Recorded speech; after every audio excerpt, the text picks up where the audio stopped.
It is Sunday, December 5th. My son Benjamin will shortly be vacuuming out both of our vehicles, Linda's Navigator and my Expedition, the junk car. Once that's done, I'm probably going to have him put his car seat, Bitty Boy, and his daughter in the back seat of the Expedition, and he and I will go get some quarters, and he will wash the car while the kids are in it so they can have a little bit of fun. Right now, my son Chris I dropped both steering columns off in the box with the switch in it. He's changing the ignition switch around. The one steering column has a Chevy horn cover. The other one has a GMC horn cover. So all he's got to do is put the GMC cover on the steering column I bought. We'll get the van to the point I can put it on the road tomorrow. And then after that, I believe that Chris is going to be helping Benjamin get the room finished on his house.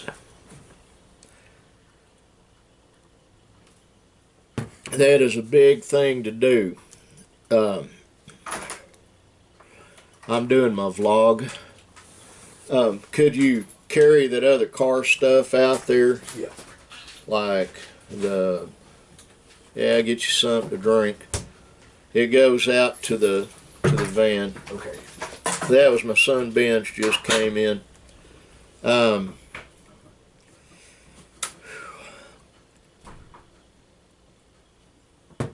It's all coming together slowly, you know.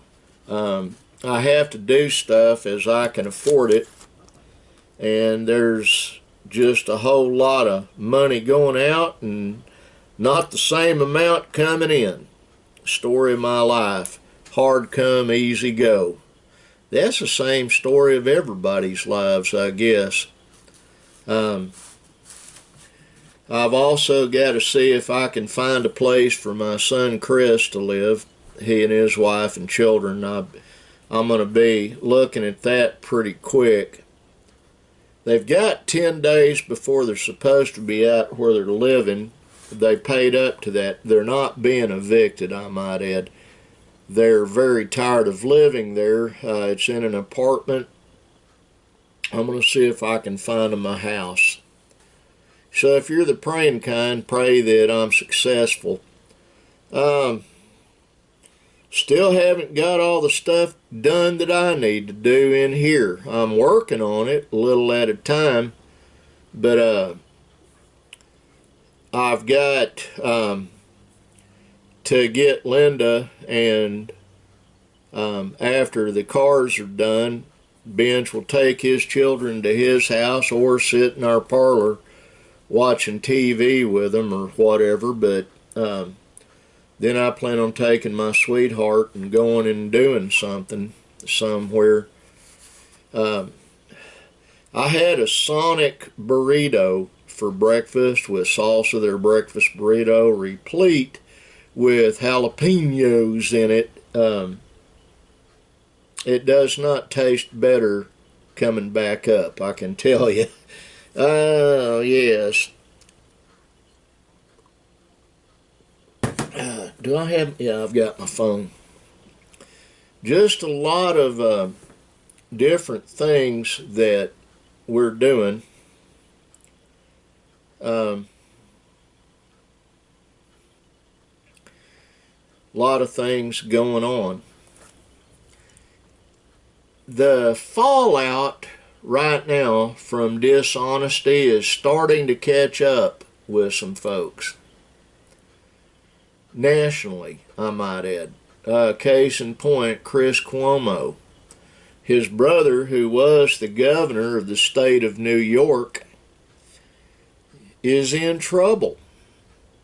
And then, because his little brother, Chris, I don't know which network he was working for. I don't watch network television. I really don't pay attention. But I do know that Chris Cuomo was fired due to errant behavior.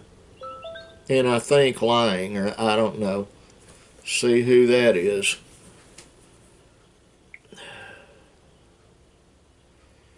No idea.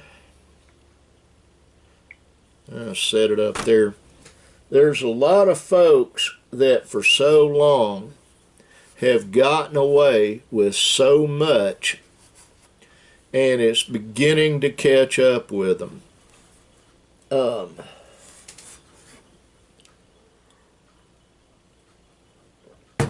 No wonder that's uncomfortable.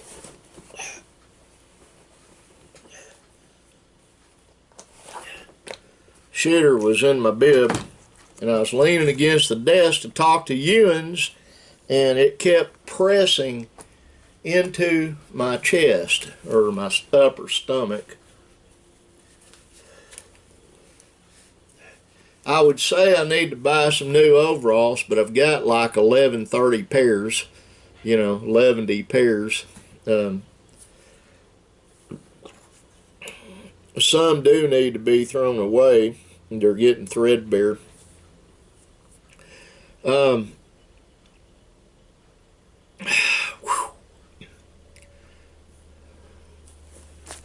Just a second.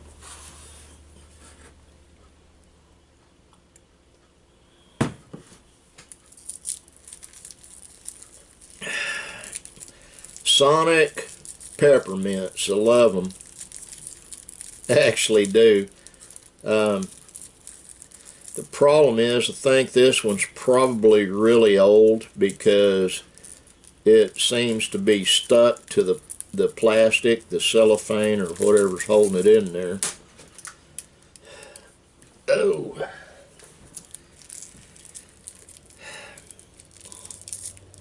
I do plan here in a little while, after I get all the stuff done I need to do,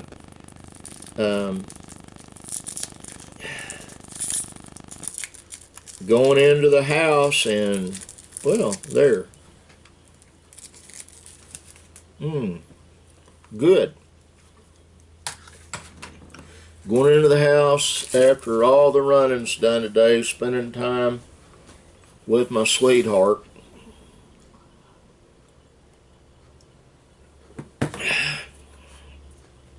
Right now she's got the bitty ones with her. She calls them the littles. I think that is so cute. And we explained to Zara Rose last night that she's one of the littles.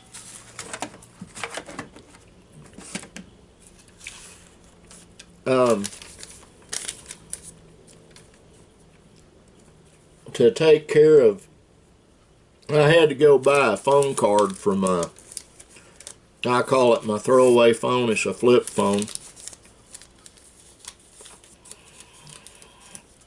that Benjamin's using right now. He seems to lose phones, but he hadn't lost that one yet.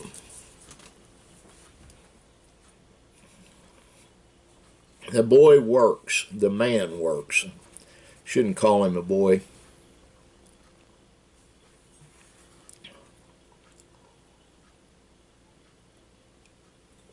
He works hard, actually.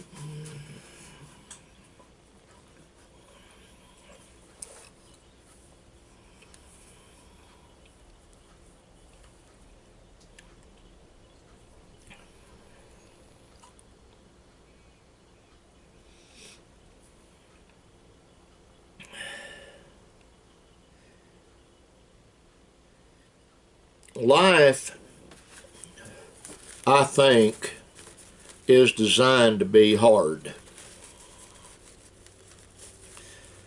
I'm going to use an analogy as to why I say that.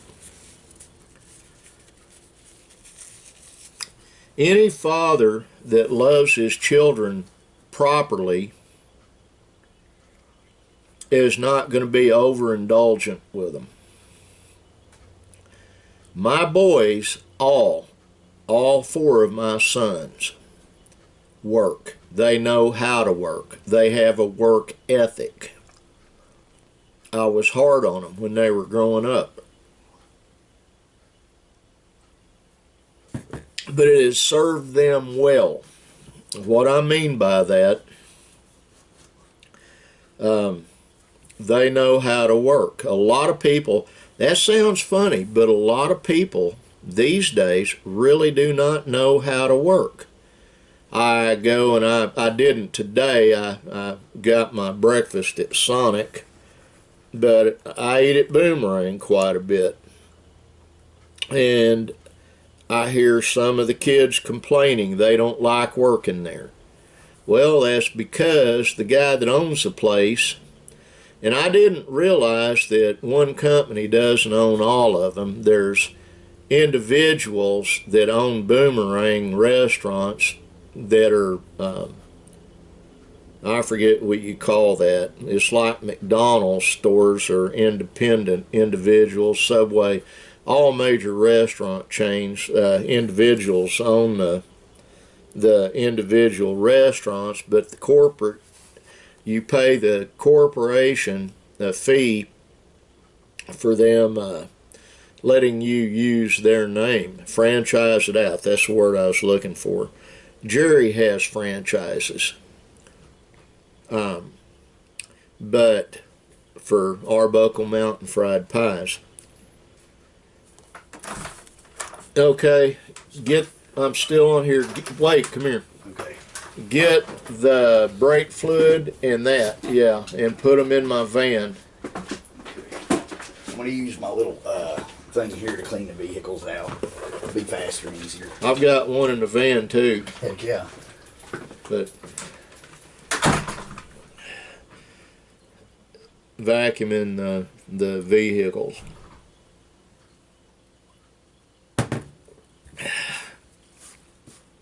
But I've found by and large the young people that are in the workforce these days are divided into two. Those that do know how and want to work, and those that don't. Now, it's long been a point that Jerry and I have made. You never get ahead working for the other guy. You just don't. But you've got to work. You've got to have a job. Yeah, Jerry's rich. I'm not rich by any stretch of the imagination, but I am financially independent in a lot of ways. In all the ways that count. But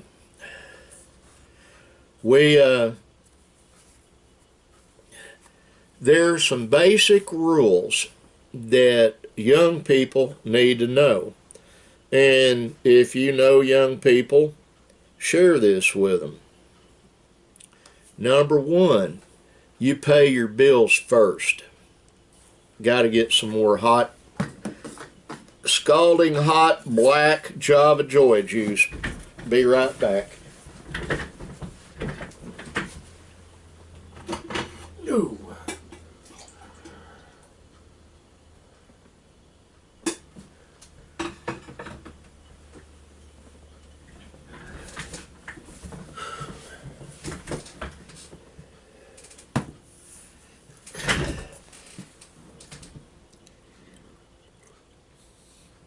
When I said scalding hot, I wasn't joking. Young people do not understand something. A lot of young people don't, some do. You have to pay your bills first. If you pay your bills first, then you don't have that hanging over your head keeping you up at night. Well, I gotta have food, I gotta have this. Well, let me explain something. That is the cheapest phone U.S. Cellular sells. They don't even sell it anymore. I paid $21 for that phone.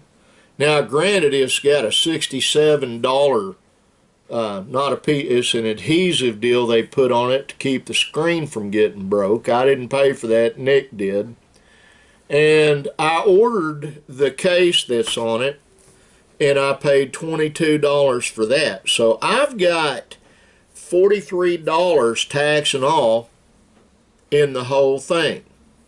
Nick's got a 67 in the screen.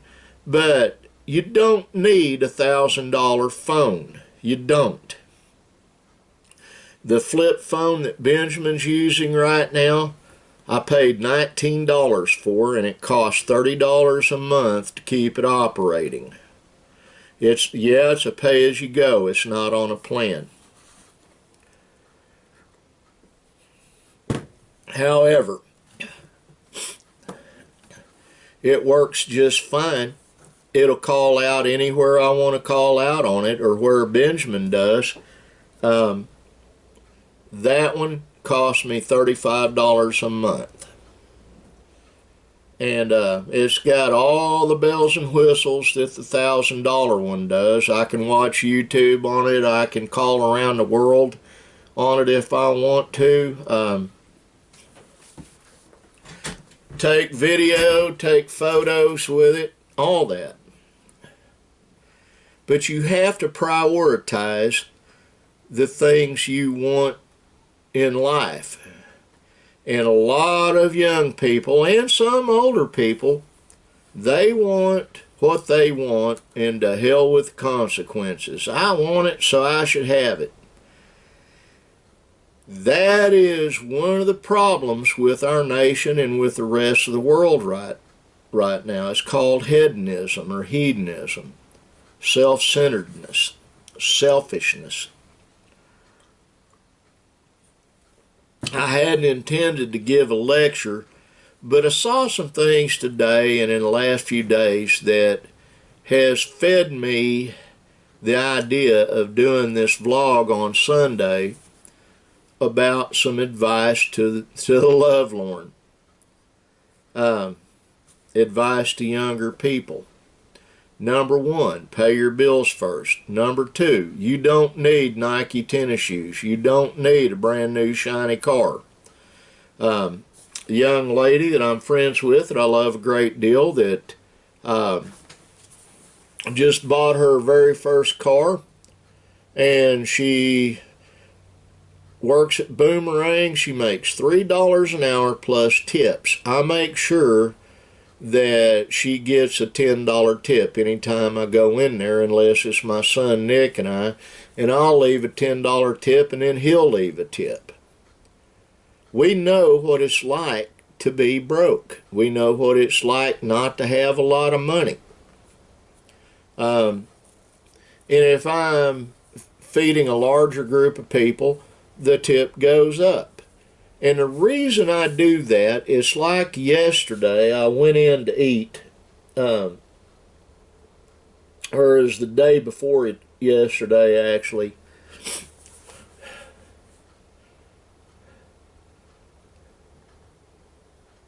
It was yesterday morning. I had breakfast, and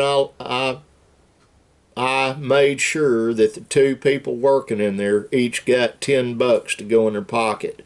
And the reason I did it like that is I looked at this other gal that was having breakfast there. I know her. I'm not going to name her names. She's a widow woman, but she's also got at least $2 million socked back in the bank. She left a 50-cent tip on about a $15 breakfast. I find that patently offensive. So, my point on that is this. I told this young lady she's got a $325 car payment now. I said, you need a better job. Well, I'm thinking about going to Poor Girls over in. And I said, you're not going to make any better money over there. She lives in Sulphur. I told her to go down and apply at the fried pie store. I said, use me as a reference. My best friend owns it. Well, what do they pay? I said, you don't get tips, but you start at $9 an hour, and they give 4 bonuses a year. And after you've been there a year, the Christmas bonus is a minimum of $500. But if you've been working there 3 months, you get a $100 Christmas bonus. And it's hard work.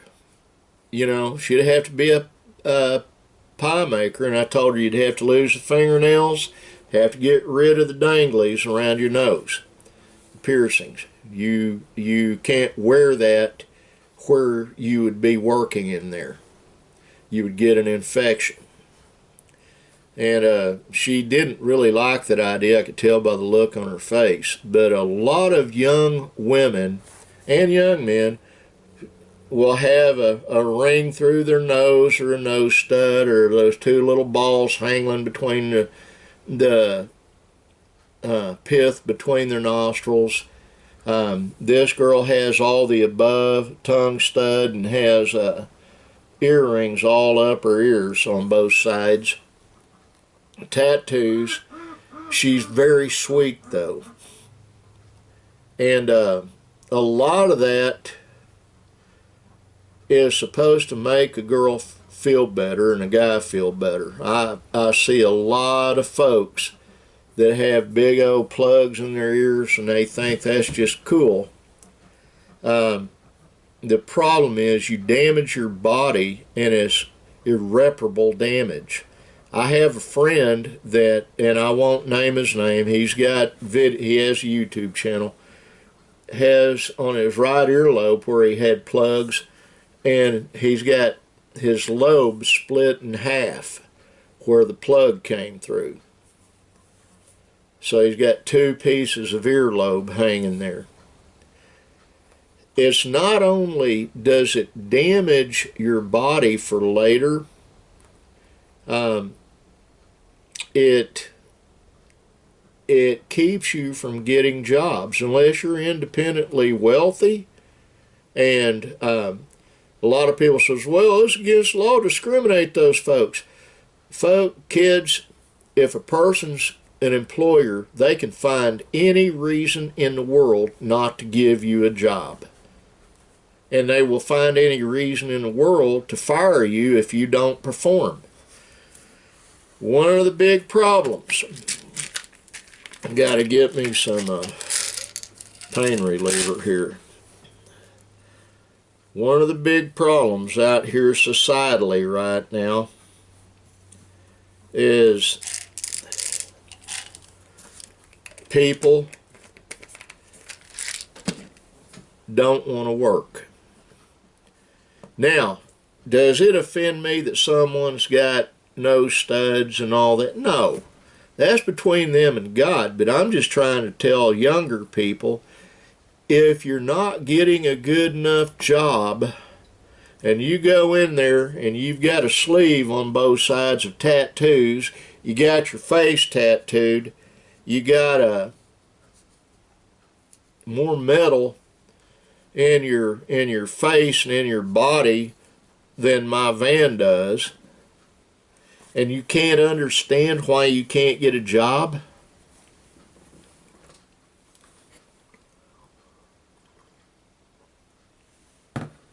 Here's the deal. The people with the money, I'm talking about mom and pop money, not places like Amazon or Twitter or Facebook. Jack Dorsey on Twitter, billionaire, he's got all the above, so he's exempt. But unless you're rich and you want to make your way in the world, you're going to have to comply with who you're trying to get a job with. Now, another rule for when you're working, keep your mouth shut. You know, Harlan Sanders, that founded Kentucky Fried Chicken, had a saying, if you've got time to lean, you got time to clean. You stay busy wherever you're working. You don't act like you're busy, you stay busy, you clean. I have a young friend named Jonathan that manages the Boomerang restaurant here in Davis, or up there in Davis, north of me. When he's not cooking or he's not waiting tables, he'll be cleaning this giant wall mirror they've got, or he'll be cleaning something. He genuinely works. That is the key to getting ahead. Another thing, don't spend everything you make. Pay yourself tithing. What I mean by that is, put 10% back. If you make $10, take $1 of it and put it somewhere. The days of interest-bearing accounts are almost over. Chase Manhattan Bank, you got to keep a minimum balance in your checking account of $5,000, or what they will do, they will hit you $15 a month to have a checking account with them. You've got to have a balance in your checking account of $20,000 before they pay you. Now, Linda and I have what I call burner cards. They're Visa cards by Walmart. This one is a credit debit card from Walmart. I actually have 5,000 overdraft on that one. I've had it for years. That one's got a 500 overdraft, and if I keep an X amount balance in either one of these, it pays me 3% per year. The problem is you can't just go to Walmart and get one of those. You've got to have a credit rating. You know, you can get an interest-bearing card that's good just for spending in Walmart. They're getting their money from you either way. But you have to have a credit rating. And the way to do that is go see rule number 1. Pay your bills first. You have to. And I've had people say, well, you sure talk a lot. It's easy for you to say you don't listen. I had 4 little boys and a wife I was trying to keep fed. And we went periods in our marriage when we had very little and were almost homeless a couple of times. Thank God, and I mean that literally, that He's made a way for us, always. Well, that's all the advice I'm going to dispense for this vlog. I know there are some that have young people in their family, and it's not always easy on someone. It really isn't. It was never easy on me. My late father, it was never easy on him. The one thing I know about Sonny C.W. Sewell Jr., my father, he worked, always worked, except for when he was in the nursing home, and I regret still I didn't get to see him before he passed. Due entirely to this stinking pandemic that happened, and my father a couple of years ago died from COVID-19. Well, a year ago, I guess. You know, Mom put on Facebook she lost him due to COVID, and she did. They were married 54 years. It breaks my heart. I've been praying for you, Mom, every day. But Mom, John, I hope you're doing well. I love you. I miss you. Been praying for you. My brother Michael, I love you. I miss you. I've been praying for you. My buddy Chris out in Florida, I've been praying for you, and I do love you. And my buddy Monty, I pray for you and yours all the time, and I do love you, and I miss you. Shelley Dion in Illinois. The reason I said Shelley instead of Shell, when it does closed captions, it says your name is Michelle. It's Shelley. But anyway, I love you and I pray for you. And David, I love you. I pray for you. They're up in Illinois. And my new friend, Jackie Brill, Sands. Sands. Pray for you and yours, and I hope y'all are doing well. That's all I got to say today. Sorry about being long-winded. Love all of you. God bless all of you. And like the sign says right there, be kind. Bye.